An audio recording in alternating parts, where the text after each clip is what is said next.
സമീപകാല മലേഷ്യ സന്ദർശനത്തിനിടെ രാഹുൽ ഗാന്ധി ഒരു സ്ത്രീയോടൊപ്പം നിൽക്കുന്ന സെൽഫി എന്ന അവകാശവാദത്തോടെ ഒരു ചിത്രം സമൂഹ മാധ്യമങ്ങളിൽ പ്രചരിക്കുന്നുണ്ട്. രാഹുൽ ഗാന്ധിക്ക് ആ സ്ത്രീയുമായി ദീർഘകാല ബന്ധമുണ്ടെന്നാണ് പോസ്റ്റുകളിലെ പ്രചാരണം. ചിത്രത്തിലുള്ളത് വെറോണിക്ക കാർട്ടിലാണെന്നും അവർ രാഹുൽ ഗാന്ധിയുടെ ഭാര്യയാണെന്നും കാമുകിയാണെന്നുമൊക്കെ പ്രചരിക്കുന്നുണ്ട്.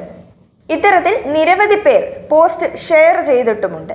എന്നാൽ ചിത്രം പരിശോധിച്ചപ്പോൾ സെലിബ്രിറ്റികളുമായി സ്വാഭാവിക സെൽഫികൾ സൃഷ്ടിക്കാൻ ChatGPT അല്ലെങ്കിൽ മറ്റ് AI അധിഷ്ഠിത ഇമേജ് ജനറേറ്ററുകൾ ഉപയോഗിക്കുന്ന സമീപകാല സോഷ്യൽ മീഡിയ ട്രെൻഡുകളുടെ സമാനതകൾ ഉള്ളതായി സൂചനകൾ ലഭിച്ചിട്ടുണ്ട്. അത്തരം മുൻകാല ചിത്രങ്ങളുടെ പാറ്റേൺ പരിശോധിച്ചപ്പോൾ പശ്ചാത്തലങ്ങളെല്ലാം ഏകദേശം ഒരുപോലെ തന്നെയായിരുന്നു.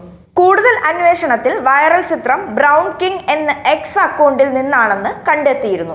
അവർ 2025 സെപ്റ്റംബർ 8 ഇത് പോസ്റ്റ് ചെയ്തിട്ടുള്ളത്.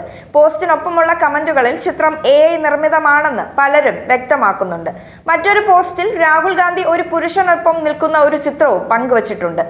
ചിത്രം സൂക്ഷ്മമായി പരിശോധിച്ചാൽ രാഹുൽ ഗാന്ധിയുടെ ഇടത് കണ്ണ് മറ്റൊരു വശത്തേക്ക് ചരിഞ്ഞു നോക്കുന്ന തരത്തിലാണ് ഉള്ളതെന്ന് നമുക്ക് വ്യക്തമാവും.